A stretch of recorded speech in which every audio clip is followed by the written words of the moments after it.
Hello friends, आज की तारीख है 6 जुलाई। देख लेते हैं करंट अफेयर एमसीक्यू में क्या कुछ इंपॉर्टेंट है। तो लेट्स बिगन। लेकिन सबसे पहले हम बात करेंगे कुछ इंपॉर्टेंट डेट्स की जो एग्जाम पॉइंट ऑफ व्यू से बहुत ज़रूरी है। जैसे 6 जुलाई आज है वर्ल्ड जूनोस डे। जेनेटिक रोगों के अवेयरनेस के लिए दिवस मनाया जाता है। वो रोग जो जानवर से ट्रांसमिट होकर के ह्यूमन में फैलते हैं, जैसे रेबीज़ हो गया, निफा हो गया, इवन कोविड वायरस भी इसका एग्जाम्पल था। 7 जुलाई ग्लोबल फॉरगिवनेस दिवस। तो ये फॉरगिवनेस दिवस, वैश्विक क्षमा दिवस मनाया जाता है। 8 तारीख को नेशनल वीडियो गेम दिवस। 9 तारीख को नेशनल स्टूडेंट डे इंडिया के अंदर सेलिब्रेट किया था। और 10 तारीख को ग्लोबल एनर्जी इंडिपेंडेंस डे। तो ये एक इम्पॉर्टेंट है। बैकग्राउंड में हमने डिस्कस किया था 1 जुलाई को क्या होता है, डॉक्टर डे, चार्टर डे भी, चार्टर अकाउंटेंट डे भी था। 1 से 10 जुलाई वन महोत्सव। 2 जुलाई को वर्ल्ड यूएफओ डे। 3 को international plastic bag free day. 4 जुलाई को इंडिपेंडेंस यूएस का है।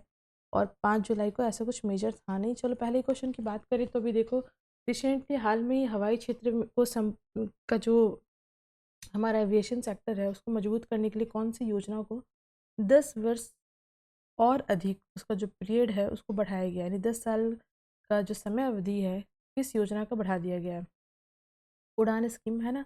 तो उड़ान, आप जानते हो, ये एविएशन सेक्टर को मजबूत करने के लिए उड़ान स्कीम लाई गई थी। और इसका उद्देश्य ही था उड़े देश का आम नागरिक, है ना, मतलब हवाई चप्पल पहनने वाला भी हवाई यात्रा कर सकता है।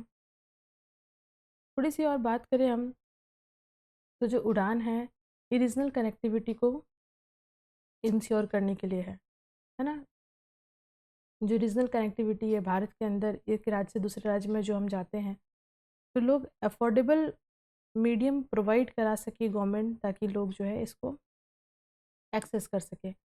अन्य जो यहाँ पे ऑप्शंस दिए हुए हैं, जैसे भारतमाला, वो हाईवे से संबंधित है। पीएम गति शक्ति, ये मल्टी मॉडल इंफ्रास्ट्रक्चर प्लानिंग है। उत्तर प्रदेश में अगर हम आपसे पूछें कि कितने एयरपोर्ट बनने वाले, ये क्वेश्चन है नहीं एग्जाम, मतलब ये आज के करंट अफेयर में नहीं है, बट मैं आपसे पूछ रही हूँ क्योंकि राम मंदिर बहुत न्यूज़ में है और राम मंदिर का जो एयरपोर्ट है वो भी न्यूज़ में है। एक क्वेश्चन बनता है कि एयरपोर्ट में उत्तर प्रदेश में कितने एयरपोर्ट बनने की संभावना है या कितने एयरपोर्ट बनने का प्रपोजल गवर्नमेंट के पास है। तो 21। क्या क्या एयरपोर्ट अभी हैं ऑपरेशन में उत्तर प्रदेश के अंदर? 5 है, लखनऊ, वाराणसी, कुशीनगर।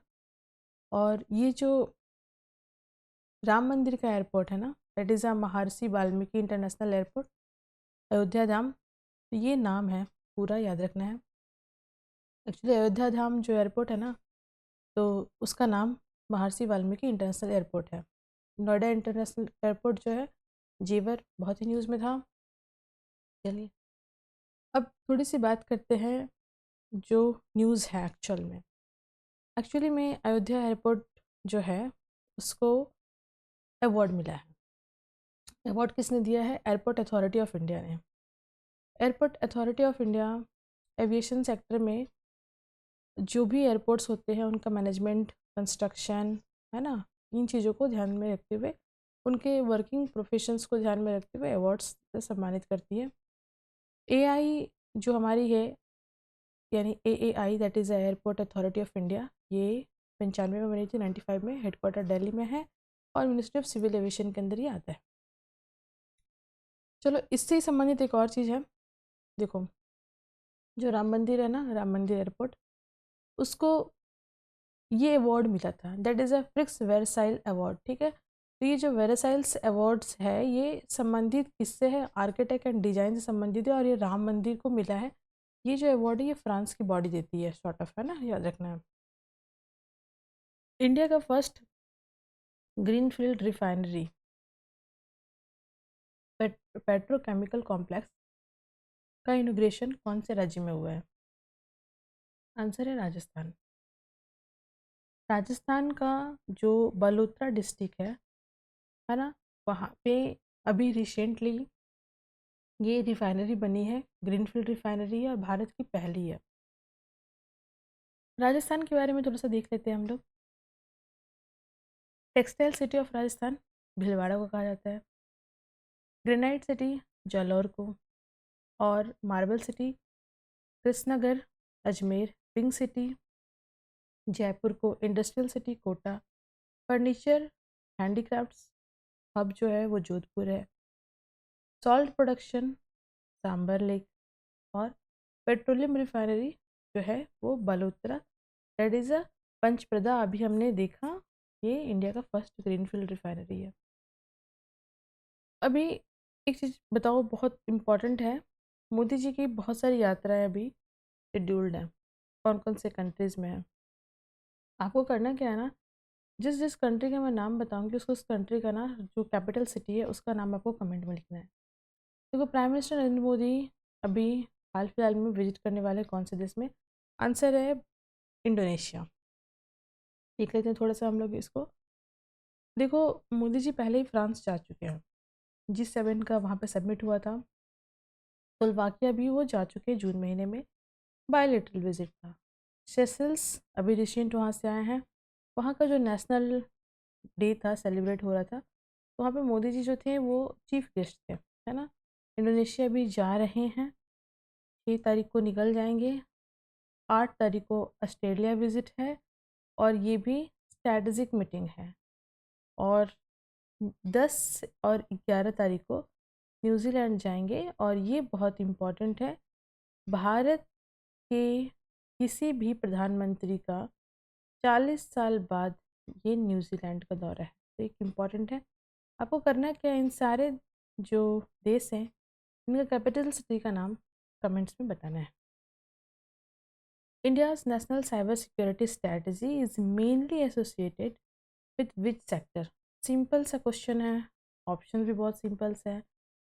भारत का जो साइबर सुरक्षा जो रणनीति है वो किस क्षेत्र से है, साइबर सिक्योरिटी, है ना, नथिंग एल्स। कुछ छोटे क्वेश्चन भी रखने पड़ते हैं ताकि इंटरेस्ट आता रहे। अब देखो, world oldest accurately dated banyan tree कौन से राज्य में है, यानी ऐसा तो कहा जाता है कि जो बौद्ध गया है वहाँ जो बौद्धि वृक्ष है वो बहुत पुराना है, अति पुराना है, लेकिन वास्तव में इतिहास में जब जाएंगे तो बौद्धि वृक्ष को भी काटा गया है आतताइयों के द्वारा। लेकिन अगर हम बिहार के अंदर ही मुंगेर में जाएं तो वहाँ पे जो बनियान ट्री है ना, जो वहाँ का बरगद वृक्ष है, वो डेट के हिसाब से, समय डेट के हिसाब से पूरे वर्ल्ड का सबसे पुराना बनियान ट्री है। बनियान ट्री की बात कर रही हूँ, है ना। और India's foreign exchange reserve recently reach हुआ है, कहाँ पहुँचा है ये बताना है। ये 500 billion USD all time high है, 350 बिलियन यूएसडी है, या लोएस्ट इन 5 ईयर है। तो देखो हाईएस्ट तो है लेकिन वैल्यू कितनी है तो आपको ये देखना है। चलो इसको हम लोग देख लेते हैं नेक्स्ट में। तो जो वैल्यू है वो एग्जैक्टली 666.93 बिलियन यूएसडी डॉलर है ना। यानी भारत का जो फॉरेन रिजर्व एक्सचेंज है वो 666.93 बिलियन डॉलर यूएसडी है right now, all time high अभी है ये। अब देखो जो आरबीआई है ना, ये क्या क्या चीज़ों को रिजर्व रखती है ना। तो ये जो फॉरेन एक्सचेंज रिजर्व में आरबीआई क्या चीज़ मेंटेन करती है, पहले तो एफसी मेंटेन करती है फॉरेन करेंसी, गोल्ड को, एसडीआर है ना, स्पेशल ड्राइंग राइट्स जो होते हैं, और रिजर्व पोजीशन जो आईएम में होता है, ठीक है। चलो अब ये हमने पहले देखा है वन महोत्सव कब से कब तक मनाया जा रहा है, तो 1 से 10 जुलाई याद रखना है। चलो नेक्स्ट देखते हैं, यहाँ पे बोला जा रहा है कि जो ग्लोबल हंगर रिलेटेड इंडेक्स है वो वर्ल्ड वाइड किसके द्वारा जारी किया जाता है, तो WFP के द्वारा। WFP क्या है आपको पता होगा, ये है वर्ल्ड फूड प्रोग्राम, ये UNDP का पार्ट है एक्चुअली। 1961 से ये बॉडी इस्टेब्लिश्ड है, हेडक्वार्टर इसका रोम इटली में है। इम्पॉर्टेंट चीज़ ये आपको याद रखना है कि नोबेल पीस प्राइज़ जो है ना 2020 में ना इस बॉडी को मिल चुकी है, WFP। चलो अब ये हमने कल भी डिस्कस किया था, याद रखना है आपको, क्योंकि जापान के साथ हमारी डिफेंस डील हुई है। जी मैक्स जो है नेवल एक्सरसाइज है किस देश के साथ होता है, जापान याद रखना है। साथ ही साथ ये फिर से रिवीजन कर लेना आपको, युद्ध अभ्यास इसके साथ होता है, इंडिया यूएसए आर्मी एक्सरसाइज है ये। फिर वज्र प्रहार जो है वो India USA special force. Trigger Trump India USA, ये तीनों सर्विसेज में होता है, एयर नेवी और आर्मी। फिर धर्मा गार्डियन जापान और इंडिया आर्मी एक्सरसाइज है। जिमैक्स नेवल, और वीर गार्डियन जो है वो भी भारत और जापान के बीच में, पर ये एयरफोर्स है। और मलाबार तो क्वाड के सारे मेंबर्स के साथ होता है। तो ये हो गया। तो what you have to guys do like share and comments. Thank you, thanks for watching.